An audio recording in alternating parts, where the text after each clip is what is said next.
वहीं झुंझुनू के मेहरादासी गांव के शहीद सुरेंद्र कुमार मोगा को नम आंखों से हजारों लोगों ने अंतिम विदाई दी। जम्मू कश्मीर के उधमपुर एयरबेस पर पाकिस्तान द्वारा किए गए हमले में सुरेंद्र कुमार शहीद हो गए। इसके बाद आज सुबह शहीद सुरेंद्र कुमार मोगा की पार्थिव देह मंडावा पहुंचे, जहां पर फूलों से सेना के ट्रक में सुरेंद्र कुमार मोगा की पार्थिव देह के द्वारा गांव मेहरादासी रवाना किया गया। हजारों की संख्या में युवा गाड़ी और बाइक के साथ शामिल हुए। डीजे पर देशभक्ति के गाने गूंजे। करीब 1.5 घंटे में ये तिरंगा यात्रा मेहरादासी गांव पहुंची, जहां पर शहीद वीरांगना सीमा के अलावा परिवार के सदस्यों ने शहीद के अंतिम दर्शन किए। इसके बाद पार्थिव देह अंत्येष्टि के लिए रवाना हुए। गांव के पीपल का बास जाने वाले रास्ते पर पंचायत भवन के पास अंत्येष्टि की गई, जहां पर उप मुख्यमंत्री डॉक्टर प्रेमचंद बैरवा, सामाजिक न्याय अधिकारिता विभाग के कैबिनेट मंत्री अविनाश गहलोत, सैनिक कल्याण विभाग के कैबिनेट मंत्री कर्नल राज्यवर्धन राठौड़ और तमाम नेता मौजूद रहे। कुमार मोगा देश की आन बान शान और देश की एकता और अखंडता के लिए शहीद हुए हैं।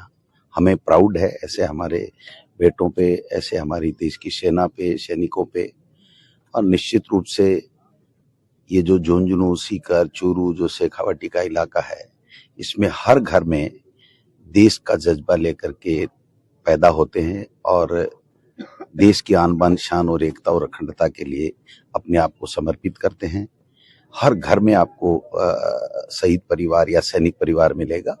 तो हमें प्राउड है हमारी सेना के ऊपर, हमारे देश के ऊपर, हमारे शहीदों के ऊपर। आज हम ईश्वर से यही प्रार्थना करते हैं कि शरीर की जो आत्मा है उसको भगवान अपने चरणों में स्थान दे और इनके पूरे परिवार को जो वज्रपात हुआ है दुखों का, उसको सहन करने की क्षमता प्रदान करे। वतन पर जो फिदा होगा अमर वो नौजवान होगा, रहेगी जब तलक दुनिया अफसाना ये बयां होगा। एक नया अफसाना, शहादत का अफसाना आज इस वीर भूमि से फिर निकला है। शेखावाटी का बच्चा बच्चा देश के लिए कुर्बानी देता रहा है। वतन पर मर मिटना यहाँ की पुरानी परंपरा रही है और सुरेंद्र कुमार जी ने जिस शौर्यता से इस भारत के लाल ने जो बहादुरी दिखाई, उसके लिए हम सबको गर्व है। और भारत की सेना इसीलिए सुरक्षित है। आतंकवाद की फैक्ट्री पाकिस्तान का अंत सुनिश्चित है। चिताओं पर लगेंगे हर वर्ष मेले, वतन पर मिटने वालों का बाकी यही निशा होगा।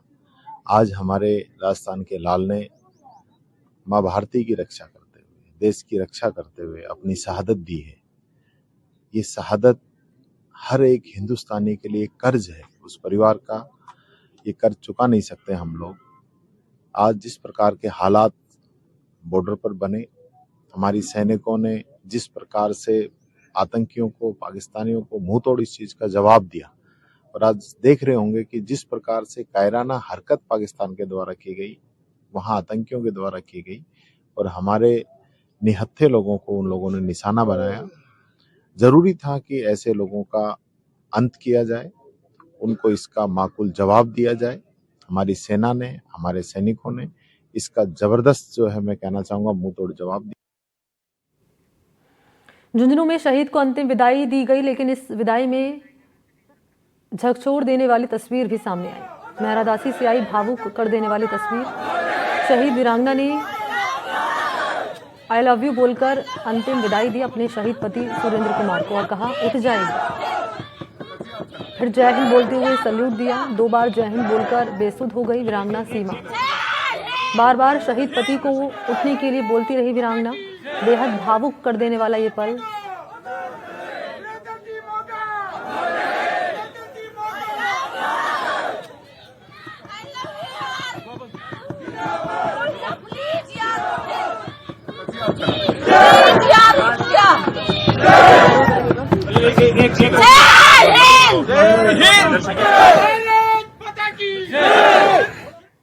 और इसी पर इम्तियाज इस वक्त मौजूद है मेरे साथ। इम्तियाज, ये तस्वीर वाकई में इमोशनल कर देने वाली तस्वीर है ये कि पत्नी के आंसू नहीं रुक रहे हैं और उनकी 11 साल की जो बच्ची है वो भी यहाँ पर, उसकी आंखें भी यहाँ पर हमें देखा कि नम नजर आई और कई बड़ी संख्या में लोग यहाँ पर पहुंचे उनको श्रद्धांजलि देने के लिए। लेकिन शौर्य को नमन करने के लिए भी बड़ी संख्या में यहाँ पर लोग पहुंचे। हमने सुना बीजेपी के तमाम नेता, कांग्रेस पार्टी के तमाम नेता यहाँ पर उनको श्रद्धांजलि देने के लिए पहुंचे शहीद को। बिल्कुल, शहीद सुरेंद्र कुमार मोगा पंचतत्व में विलीन हो गए। लेकिन उससे पहले 10 किलोमीटर तक तिरंगा यात्रा है वो निकाली गई और तिरंगा यात्रा निकालने के बाद उनका जो पैतृक गांव है मेरादासी, वहां पर जो पार्थिव देह है वो पहुंची और वहां पर अंतिम दर्शन किए गए। सबसे बड़ी बात तो ये है कि जब उनकी पत्नी वीरांगना ने जब आई लव यू बोला और उनको अंतिम विदाई दी तो बड़े ही भावुक कर देने वाला पल था। उनकी वीरांगना सहित जितने भी लोग वहां खड़े थे सबकी आंखों में आंसू थे और उन्होंने आई लव यू बोल और जय हिंद बोलकर अपने पति को विदाई दी। और उससे पूर्व में जो कांग्रेस के बड़े नेता हैं वो अंतिम संस्कार में मौजूद थे। इसके साथ ही कांग्रेस के जो बड़े नेता हैं वो भी मौजूद थे। कैबिनेट मंत्री राज्यवर्धन राठौड़ मौजूद थे, नेता प्रतिपक्ष टीकाराम जूली मौजूद थे। लेकिन बात कहे तो जब पूरा अंतिम संस्कार किया गया उसके बाद राज्य सरकार की तरफ से जो 5 लाख रुपए का चेक है सहायता राशि वो भी वीरांगना को प्रदान की गई। जी ठीक है, शुक्रिया आपका इम्तियाज, हमारे साथ जुड़ने के लिए धन्यवाद आपका।